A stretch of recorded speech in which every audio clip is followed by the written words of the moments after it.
2019లో స్వల్ప తేడాతో ఓడిపోయారు. ఈసారి మీరేమో ధీమాగా చెప్తున్నారు ఖచ్చితంగా గెలుస్తారని. నిజంగానే వార్ వన్ సైడేనండి. ఈడ ఏదైతే ఈ నియోజకవర్గం ఉందో బాగా మాస్, అంటే మొత్తం మా బ్యాచ్ అనమాట. మీరేమో బాగా చదువుకుంటారు, మొత్తం మాస్. ఈడ ఇదే మాస్లో పుట్టాము, ఇదే మాస్లో పెరిగాము. మామూలుగా రాజకీయ నాయకులు అంటే అప్పటికప్పుడు వచ్చి ఎలక్షన్ ముందు ఏదో మాట్లాడేసి వెళ్ళిపోతారు. మీరట్ట కాకుండా ప్రజల్లోనే తిరగతా, ప్రజలతోనే ఉంటా, వాళ్ళతోనే మాట్లాడుతున్నారు. ఏంటి అసలు మీ గురించి ఏమనుకుంటున్నారు? ఇది ఓడిపోయిన నియోజకవర్గం, ఇక్కడే గెలవాలి, ఇక్కడ ప్రజలతో మమేకవ్వాలి. మీరు నిద్రలేసి మొదలు జనాలతోనే మాట్లాడుతూ ఉంటారు. నోరు నిప్పు రాదు కొంచెం అన్న మీకు. ఇష్టమైన పని చేసేటప్పుడు ఎవరికి ఏం నొప్పి రాదు. మీ వెనక నారా లోకేష్ గారు దగ్గరుండి మిమ్మల్ని నడిపిస్తున్నారు అని నేను అంటదన్నావు. అబ్బే అసలు నేను అన్నే అన్నావు. ఆడెవరో సెంటర్లో అనుకుంటా ఉంటే విన్నా నేను. నిజమేనా? ఇది ముమ్మటికి నిజం అండి. నారా లోకేష్ గారు మీ పార్టీలోనే మీ పక్కనుండే వాళ్ళే మీకు కొంచెం యాంటీగా ఉండాలి అని కూడా ఒక మాట అయితే వినిపిస్తుందన్న. వాస్తవే అని బయట అంటుంటారు. చంద్రబాబు నాయుడు గారు మీకు ఫోన్ చేసి టికెట్ కన్ఫామ్ చేసేశారు అని టాక్. ఇంకా జాగ్రత్తగా చేసుకోండి, మీకు ఎక్కడ అడ్డం లేదు. డెఫినెట్లీ రాబోయేటువంటి రోజుల్లో ఎన్నికల్లో పోటీ చేయబోతా ఉన్నాం. గెలిచేశారు, తర్వాత ఏం చేయబోతున్నారు అది చెప్పండి ఫస్ట్ నాకు.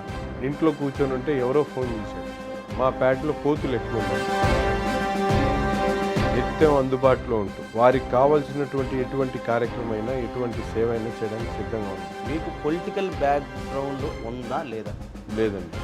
పక్కా 2 సార్లు ముస్తఫా అన్న ఆయన వరుసగా 2 సార్లు గెలిచేశాడు.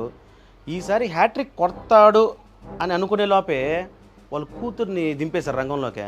ముస్తఫా గారి కనుచూపు మరిలో డ్రగ్స్ మాఫియా నడుస్తుందని చెప్పి ప్రజలు చెప్పుకుంటా ఉన్నారు. వాళ్ళ పిల్లల పేర్లతో సహా పుంకాలుగా పేపర్లలో, టీవీల్లో వస్తున్నటువంటి పరిస్థితులు ఉన్నాయి. ఓటమి తప్పదండి. గుంటూరు టౌన్లో వైసీపీ జెండా అది వేసింది మాత్రం మీరే. కానీ అలాంటిది ఆ పార్టీలోంచి టీడీపీలోకి ఎందుకు రావాల్సి వచ్చింది? జగన్మోహన్ రెడ్డి గారికి వైపు వేవ్స్ ఉన్నాయి, జగన్మోహన్ రెడ్డి గారు గెలిచే అవకాశాలు ఉన్నాయని చెప్పి సర్వేలు కూడా వస్తున్నప్పుడు కూడా 2019 నుంచి మేము అది చేసాం, ఇది చేసాం, బాగా డెవలప్ చేసాం అంటున్నారు. ఏమంటారు మీరు? శాసనసభ్యుడిగా ఉండి ముస్తఫా గారు ఎక్కడా కూడా ప్రజలకు కేవలం ఒక రోడ్డు కూడా, ఏటుకూరు రోడ్డు కానీ, పొన్నూరు రోడ్డు కానీ, ఇటువంటి రోడ్లు కూడా వేయించుకోలేకపోయారు. ముస్లింలు ఉండేది ఒక 8%, 10% అనుకోండి. ఇప్పుడు అవతల ఉన్న పార్టీ వాళ్ళు 6, 7, 8 ఏదో అట్లా చెప్తుంటారు, ఇస్తుంటారు. ఇప్పుడు టీడీపీలో మైనారిటీకి సంబంధించిన పరిస్థితి ఏంది? ముస్లింలకైతే పూర్తి నమ్మకం ఉంది. ఈసారి పార్టీ కూడా ముస్లింలు ఎక్కడైతే ఇల్లు కట్టుకోవాలని ప్రతి ఒక్కరికి ఉంటుంది, కానీ ఇళ్ళ పట్టాలు ఏమో లేకపోయా, వాళ్ళేమో మీ సైజ్ వస్తుంటారు. అసలు వాళ్ళ పరిస్థితి ఏందంటారా? అలా మీరు ఈసారి గెలవబోతా ఉన్నారు, తప్పకుండా మాకు పట్టాలు ఇప్పించాలని ప్రజలు పదే అడుగుతా ఉన్నారు. నా ప్రాణం పోయేంత వరకు పోరాడి తప్పకుండా రిజిస్ట్రేషన్లు చేయించేటువంటి కార్యక్రమం చేస్తాం. ఇప్పుడు మీరు ఎమ్మెల్యే అయిపోయిన తర్వాత ఏ విధంగా పనులు ఏ విధంగా చేపిస్తారు? ప్రతి 15 రోజులకు ఒకసారి స్పందన కార్యక్రమం పెడతాం. నా ఎమ్మెల్యే కార్యాలయంలో పెడతాం.